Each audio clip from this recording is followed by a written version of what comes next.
Hello enfant de Dieu! Tu savais toi que le Saint-Esprit priait pour toi? Pour moi? Pour tous ses enfants? Regarde-moi ce verset. L'Esprit nous aide dans notre faiblesse, car nous ne savons pas ce qu'il nous convient de demander dans nos prières. Mais l'Esprit lui-même intercède par des soupirs inexprimables. Alors il y a 4 choses qui m'interpellent dans ce verset. D'abord, l'Esprit. Ok. De 2, parce qu'on ne sait pas ce qu'on doit demander dans notre faiblesse. Ok. 3, il intercède pour nous par des soupirs inexprimables. Ouais, c'est juste 3 finalement, c'est pas 4.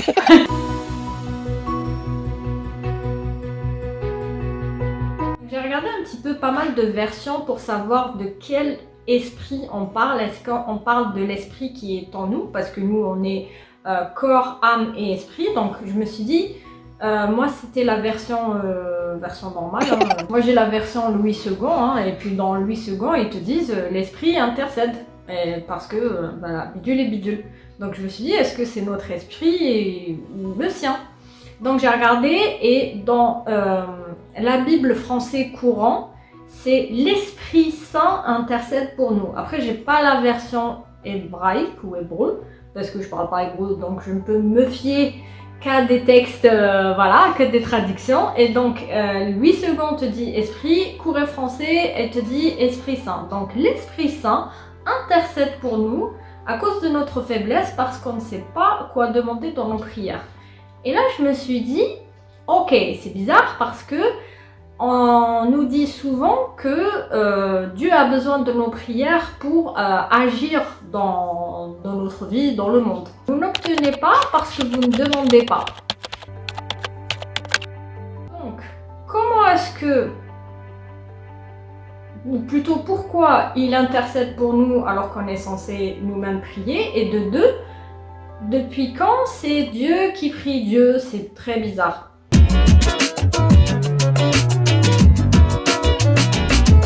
Donc, j'ai prié pour ça et Dieu m'a mis un truc dans mes pensées et je vais vous le partager.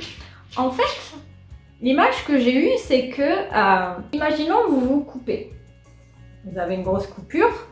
À un moment donné, vous allez faire ou pas, mais à un moment donné, il y a un truc dans le corps qui met comme un genre d'alarme au cerveau pour lui dire « Ah, il y a une coupure dans la zone de la main, on voit du renfort. » Et là, le sang te met un genre de petit bloc qui te bouche l'entrée de la blessure, le trou là, et ça fait comme une croûte pour que ça guérisse. Du coup, il ne faut pas enlever la croûte justement.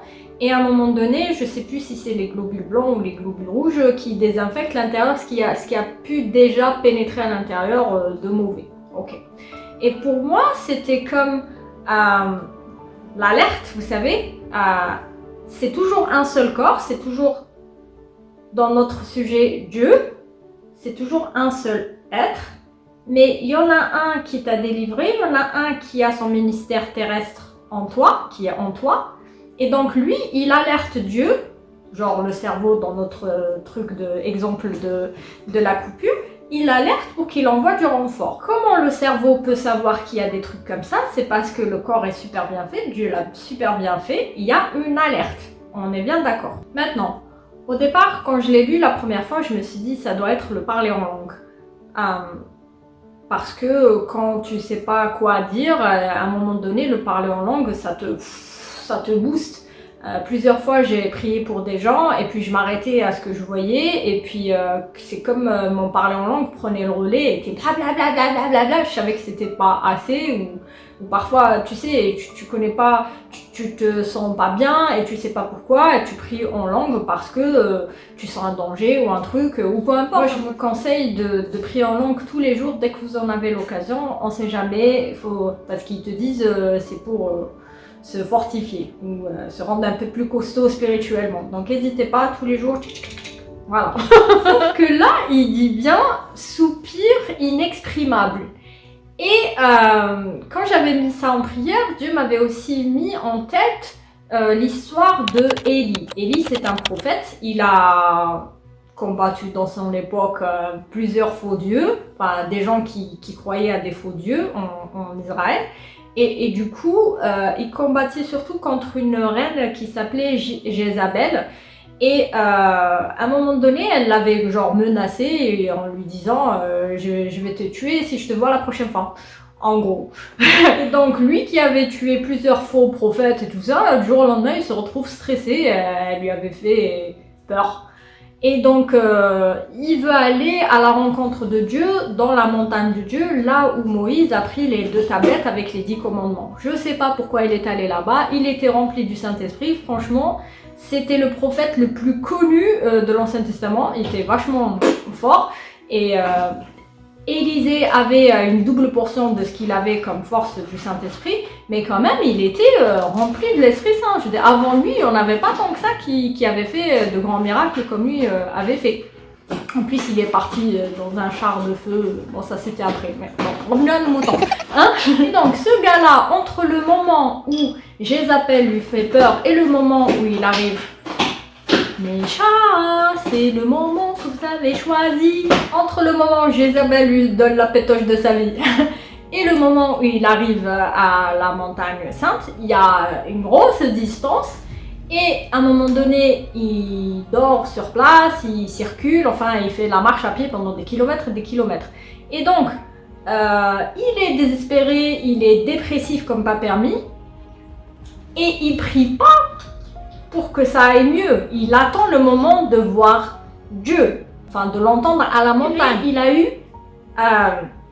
de la bouffe. Donc un ange est venu lui faire des petits gâteaux comme ça et il a mangé. Hein.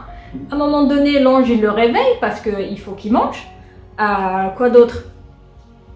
Il lui donne de l'eau. Il le dirige vers des eaux. À un moment donné, il y avait je sais plus, un fleuve ou j'en sais pas, qui avait séché. Il l'envoie ailleurs pour lui donner de l'eau, pour vivre. Donc il s'occupe de lui tout ce temps-là. Il le... Ouf, tu vois. C'est un peu moins dur parce que ça aurait pu être pire, genre la soif, la faim pour arriver là-bas. Et quand il arrive là-bas, c'était même pas une voix comme ça forte et tout ça, c'était un murmure, c'était un truc très très doux, vous voyez. Mais en fait, il s'est occupé de lui toute cette période-là parce que j'ai envie de dire, il n'a pas plus aidé quand il est arrivé parce qu'il lui a dit ok, t'inquiète pas, je vais donner tout ça à Élisée que tu vas nommer comme prophète et puis tout va s'arranger, puis tu vas nommer un autre roi tant qu'on y est. Mais il l'a lâché en fait, mais il s'est vraiment occupé de lui alors qu'il n'avait rien demandé pendant le trajet. Et pour moi, ça, c'est des soupirs inexprimables. Il n'a pas prié. Il n'a pas prié en langue. Je pense pas qu'à cette époque-là, il connaissait déjà. C'est pas biblique en tout cas. Mais il l'a aidé et il était rempli de l'esprit, comme nous actuellement, si tu as reçu le Saint-Esprit dans ta vie. En résumé, ne t'inquiète pas. Arrête de t'angoisser. Arrête, lâche prise. C'est bon, lâche. Mets-toi à l'aise. Parce que Dieu s'occupe de toi, même tes cheveux. Vu que le Saint-Esprit habite en toi, tes cheveux, ils sont comptés. T'as vu le verset là? Ils sont comptés tes cheveux. Donc, ne te dis pas, ah mince, il faut que je prie pour ça, comment je dois prier pour ça. Dans ta faiblesse, quand tu sais vraiment pas quoi prier, ou même dans ta prière, quand Dieu voit que c'est pas assez, il manque des trucs, il manque des demandes, il va prier pour toi, il va intercéder par des soupirs inexprimables. Lui sait comment il fait. T'occupe pas de ça. Je pensais aussi aux chauves-souris. Les chauves-souris communiquent entre elles, mais c'est par un ultrason, je sais pas si on dit si le terme est correct, mais elles parlent pas, elles font pas de bruit, c'est vraiment un peu comme le Bluetooth. Bon, je dis ça, mais c'est tout ce que j'ai trouvé comme exemple. Mais il y a des formes de communication qu'on ne connaît pas. Certaines on les connaît et certaines on les connaît pas. Donc relax, hein? Dieu s'occupe de toi. Cette semaine j'ai été c'était pendant le 1er mai, là, j'étais pas bien, malade, enfin bref, je crois que la pluie m'est tombée dessus et j'avais des courbatures, de la fièvre et j'étais pas apte à faire une vidéo et j'étais vraiment claquée et un peu déprimée. Bon, bref, j'étais pas dans mon assiette, en plus j'avais vu un film, comment dire, il m'a descendu encore plus le moral. J'aurais jamais dû le voir. Bref, pourtant c'était censé être une histoire d'amour. Mais j'étais vraiment pas bien. Et dans ma prière, même pas dans ma prière, parce que même j'arrivais pas en fait, j'arrivais à rien faire, j'ai fait que dormir. Et Seigneur, j'arrêtais pas de lui dire Seigneur, aide-moi parce que je suis pas bien, aide-moi parce que je suis pas bien. Et le lendemain, pendant ma prière matinale habituelle, j'ai dit Seigneur, je me sens toujours pas bien, là il faut que j'aille bosser. Mais même si je ferme les yeux, là, je t'écoute, Seigneur. Parle-moi parce que j'ai vraiment besoin de toi et je peux plus parler là. Et il m'a donné des trucs alors que j'étais out of service. Hein. Et juste, il m'a apaisé. Vraiment, il m'a vraiment parlé de manière très claire.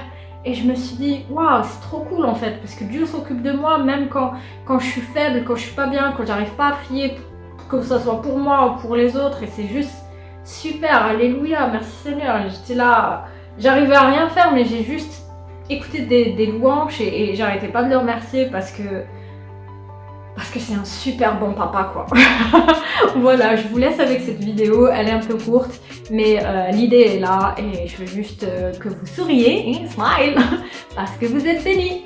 Ciao!